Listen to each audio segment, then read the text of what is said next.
Hello everyone, today we're going to be talking about the summoner, mainly the earth summoner today, as well as going over my rotations and what skills I use. So because of the awakening patch, I know a lot of you guys are really confused because of this. Everything is changed and all your skills are weird. So don't worry about it, I'll explain it one at a time. First of all, let's talk about talents. So if you've done all your achievements, you should have 15 points which you can allocate to your talents.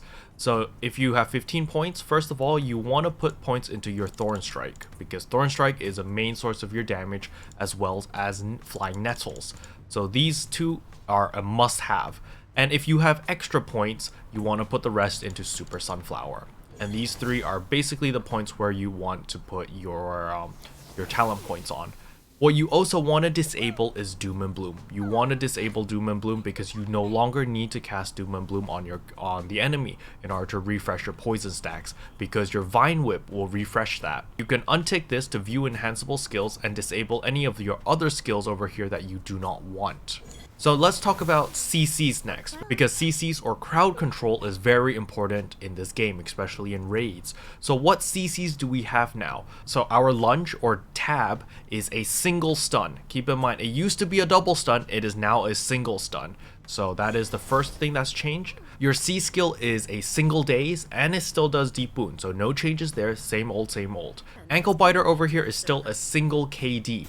However, if you have catnip, which you can see over here on the fourth spec over here, if you spec catnip, you'll be able to KD twice. However, if you have surprise gift or sweet wish, you will only be able to KD once with the skill. Other than that, you do not have any more CCs. So the TLDR for summoner is your tab is a stun, your C is a single daze, your V is a double KD. So that's all the CCs you have as a summoner now. So now let's talk about what specs you should be going. So over here, you go Thicket, which gives you 10% Flying Nettles damage and decreases the Flying Nettles cooldown, which is very useful because this is a big source of your damage. You want to go Double Dose, because Double Dose for your Vine Whip refreshes the poison a duration.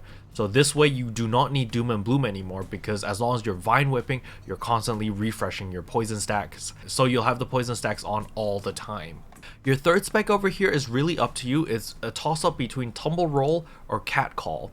I only use Catcall when I know that I am the highest DPS in the party and I am most likely going to steal aggro, or maybe I'm going to be tanking.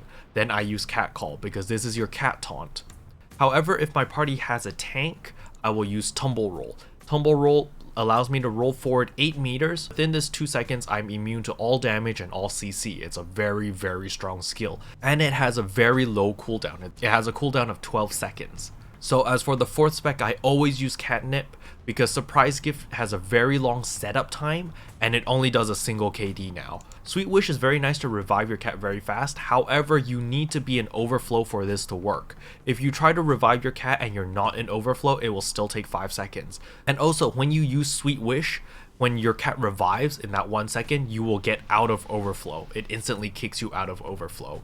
So that is also quite a downside. It's a sort of a DPS loss. So out of these three, I always go Catnip, as the other two do not seem very beneficial to me. And finally, for the last spec, I go Petal Storm Toss.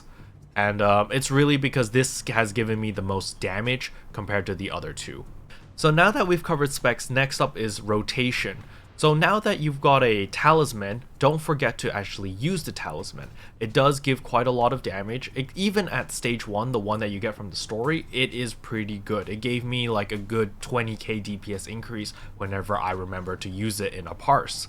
So it does give a significant amount of DPS. You're going to activate your talisman, you're going to press 1 to apply poison, and then you're going to press 3 to activate your bracelet, and then it's left click, right click, 2, and then F for nettles. So this is what your rotation is going to look like. So what you're going to notice over here is the boss's poison stacks. If you can look at the poison stacks on the right side over here, every time you press 2, it refreshes his poison stacks. You see, you press 2, it goes back up to max. And then so this is very useful for DPS, because basically you never need to use Doom and Bloom. and you just deactivate it. So every time you're using your F, it is nettles, and you just keep DPSing the boss like this, and it's relatively easy, relatively strong. So because of that, your rotation has become much easier than before. Before you had to keep in mind on like how the poison stacks were, and to either use Doom and Bloom to refresh it or to use your 1 to refresh it. And now it's very simple. Now you just press 2. Whenever you can, you just use your Thorn Strike and it refreshes the poison stacks, and it still gives the synergy with your Dynasty Mystic badge and your Undying Soul badge for your nettles. So basically, your rotation has become a lot more streamlined, a lot more user-friendly, and super easy to do now. So yeah, basically Earth Summoner has become a lot easier to play. You no longer have to think about all these minor things, and it's super streamlined, so you could just go to town on the boss and just kill him. However, what you want to keep in mind is, again, your CCs, because now that so many classes have lost their CCs or their crowd control abilities, it's very important to understand how your CCs work. So remember, your tab is a single stun, and you can still use cat pin and the extended cat pin, so don't forget about that. So don't forget that your V is a KD. If you have catnip, you can KD twice, just like that.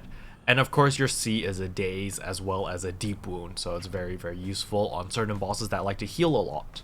However, a word of advice would be to practice your tumble roll and get used to it, because the tumble roll feels a little bit weird because it rolls forward. It rolls where your character is facing, and you cannot change directions, because once you start rolling, you're committed. You cannot change direction, you cannot cancel the roll, you just roll forward 8 meters. So you can see here, I'm going to roll forward 8 meters, and voila. During that duration, that couple seconds, I am unable to change directions. I'm unable to cast any skills. I can't do anything. However, it is an iframe and will protect me from all damages during that animation, including CCs, which is very strong. However, you just really need to get used to it because it is a very useful movement skill. But yeah, I think that covers the Earth Summoner. I'll be covering the Wind Summoner in a future video. However, I do want to get my Fused badge before I start testing the Wind Summoner. I've did some initial tests with my Wind Summoner, however, I'm not really happy with the damage and my rotation and stuff like that yet. So that video will just have to wait. I'll probably make that video in a couple months when NC West allows us to buy the Fused badge for the new pink badges, because the Wind Summoner really needs that badge in order to shine. However, if you guys want me to cover any other class, or maybe you just want like my initial review on the Wind Summoner, please do let me know in the comments below, and if I do have that class, I'll try my best to cover it. But yeah, anyway, I hope this video helped. If it did, I would appreciate a subscribe, as it really does help out my channel. And as always, thanks for watching. See you guys next time. Bye!